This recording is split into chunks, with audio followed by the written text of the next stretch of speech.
Most people die at 25, but they aren't buried until they're 75. I'm 80, and I'm just now deciding to live. Success is a damn lie. You've been sold a dream that's actually a cage. Right now, I'm standing in the death zone, where the air is too thin for cowards and the wind screams the truth you're too afraid to hear. My lungs are on fire, my heart is redlining, and I've never felt more alive. Why? Because I finally stopped obeying the rules of a world that wanted me to stay small. They told me I'm too old for this. They told me to go home and wait for the end. But the end is already here for most of you.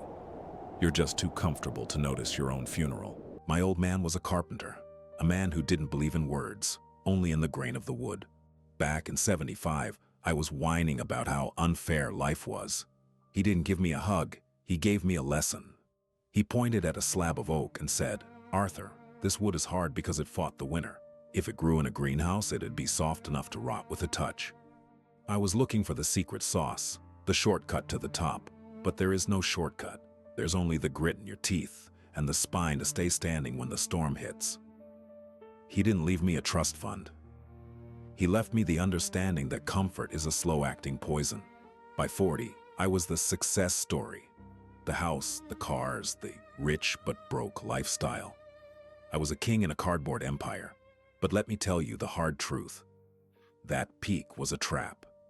I was stamping papers and chasing clout, while my soul was flatlining in a corner office. I was trading my finite time for digits on a screen that didn't mean a damn thing. I looked at an old photo of these peaks and realized I'd become a stranger to myself. Gravity doesn't care about your LinkedIn profile. It doesn't care about your net worth. Up here, you're stripped back to zero, and zero is where the truth begins. When I hit 60, the world tried to put me out to pasture. The doctors started talking about maintenance and safety. Caution is a death sentence. It's when you start choosing the couch over the climb. I watched my friends turn into walking ghosts, surrendering their fire because a calendar told them to. That's a 60-year mistake right there. They told me, "Arthur, you're not 20 anymore." No kidding. At 20, I was a reckless idiot. Now I'm a predator. I don't waste energy. Every step is a calculated strike. Pain?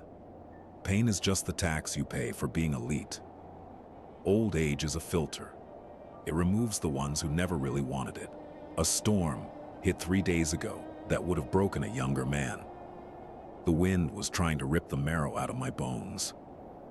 I crawled into a rock crevice, curled up like an animal, and listened to the mountain try to kill me. In that hole, the cold starts whispering. It's the voice of every doubt you've ever had. "Go down, Arthur. There's a warm bed waiting. You've done enough." I almost bit. I almost gave up. But I looked at my hands. Hands that raised a family and built a legacy. They weren't shaking. They were ready. I stayed in that hole for 14 hours, and I realized the man who quits in the hole is the man who never deserved the summit. Most of the guys I grew up with are gone. Either buried in the dirt or buried in their own regrets. We used to be lions, man. We swore we'd take on the world. But life has a way of domesticating you, making you manageable. I see their faces in the whiteout. Jack, who died in his cubicle. Tom, who let fear dictate his final decades. I'm carrying their ghosts up this mountain. This isn't just my climb. It's a middle finger to the idea that we're finished just because we're old. I'm still breathing. I'm still clawing. And as long as there's a pulse in my neck, I'm the one in charge. Up here, sound stops existing. No more BS, no more chatter, just the heavy, rhythmic thumping of your own blood, the only clock that matters. Above the clouds, all the big deals down there turn into microscopic dust. The universe doesn't have a plan for you. It doesn't give a damn if you make it or if you freeze into a permanent landmark. And that indifference, that's where the power is. You're not here because of luck. You're here because you refuse to break. When the titles and the money are gone, what's left is your raw will. It's terrifying to look at, but it's the only real thing you own. I get flashes of my old kitchen. The warm light, the smell of dark roast, the soft rug under my feet. My wife used to ask, "Arthur, why can't you just be happy with enough?" I didn't have the guts to tell her then. I loved that home. But I hated the version of me that was rotting in the comfort. Safety is a narcotic. It numbs your survival instinct and turns your teeth into mush. We built a world of padded corners, but we forgot that the soul only grows in the friction. I'd rather die of hypothermia on this ridge than die of boredom in a recliner watching the news. The thin air plays mind games on day 6. I saw myself, at 10 years old, standing on a barn roof, feeling that first wild rush of, I shouldn't be here. I saw every time I flinched, every time I chose the paycheck over the passion. The mountain is a mirror. It drags out all the dirt you've swept under the rug for 50 years. If you hate the man you see in that ice, you're never reaching the top. The weight of your own lies is heavier than any 50-pound pack. You have to burn the old you to make it through the final stretch. The last 100 meters is where the good becomes great. Your legs are made of lead. Your brain is screaming at you to stop, but almost is the most dangerous word in the English language. I saw the ridge, sharp as a razor blade, dropping off into eternity on both sides. I didn't walk. I didn't even climb. I crawled. I dug my nails into the ice like a beast that refused to accept its own expiration date. No dignity, no ego, just the brutal, unyielding next step. And then, silence. It's not like the movies. No orchestra, no cheering crowds, just a patch of frozen rock and the infinite sky. I touched the peak with my bare hand, and that cold was the most electric feeling I've ever known. I collapsed. I didn't just sit, I broke down, not because I was sad, but because I was finally free. I kept my word to the kid on the barn roof. We didn't settle. We didn't trade our lives for shiny toys. We went the distance. From up here, you don't just see the world. You see your whole life. The failures weren't dead ends. They were the very foundation of this moment. I forgave everyone. I forgave the world for being hard, and I forgave myself for being human. The secret to success? It's not about avoiding the fall. It's about having a reason to get back up when the world thinks you're done. People spend their lives accumulating junk they can't take to the grave. But this feeling of absolute victory, this is the only thing I'm taking with me. The mountain is whispering now. It says, "Okay, Arthur, you saw it, now get out." The summit isn't a home. It's a place for revelation. You can't stay in the truth too long, or it'll burn your soul out. But I'm going back down with a secret. Down there, it's all just a game.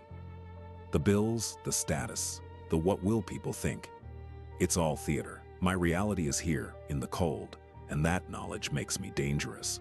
What can a society do to a man who's already looked into the eyes of God and didn't blink? Listen to me, you young guns. Stop fearing the pain and start fearing the void. Pain is proof of life. The void is the comfort you buy with your own soul. Don't listen to the realists who want to pull you back into the crab bucket. Reality is whatever you're strong enough to carve out of the rock. Build your empire, chase your girl, climb your peak. But do it because it makes your heart scream. At 80, excuses don't exist. You only have your memories. Make sure yours are worth the air you're breathing.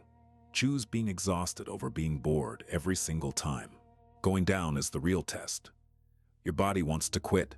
Your mind is already celebrating, and that's when the mountain takes you. I see the lights of the valley flickering in the distance. Millions of people down there will never know this silence. They'll spend their night arguing about things that don't matter, wasting the one currency they can't earn back. I pity them, but I know there are others. Others like me right now, packing a bag or staying up late to finish their first masterpiece. Go get it, kids. The mountain is waiting. What's my legacy? A few houses I built. And this story. I'm not a hero. I'm just an old man who was too stubborn to stay in the valley. We all flicker out eventually. That's the hard truth. But you get to decide how you go. You can fade away like a candle in a damp basement. Or you can go out like a meteor, lighting up the whole damn sky before you hit the ground. I'm choosing the fire. Always the fire. The clouds are moving in. It's time to head back to the world of men. I look at this peak one last time. It'll be here for 1 billion years after my name is forgotten. That gives me peace. I was here. I left a trace in the snow that'll be gone in 5 minutes, but it's etched into my DNA forever. Every scar on my body is a map of a victory. I'm leaving this summit with a light heart because I didn't leave a single what if behind. My name is Arthur. I'm 80 years old, and today I'm the luckiest man on the planet. I kept my promise to that kid back in '75. We went all the way. We didn't settle. Listen to your heart. It's the only compass that doesn't lie. Follow your own light, and never ever settle for a life that's less than your own personal summit. I made it. Now it's your turn. Over and out.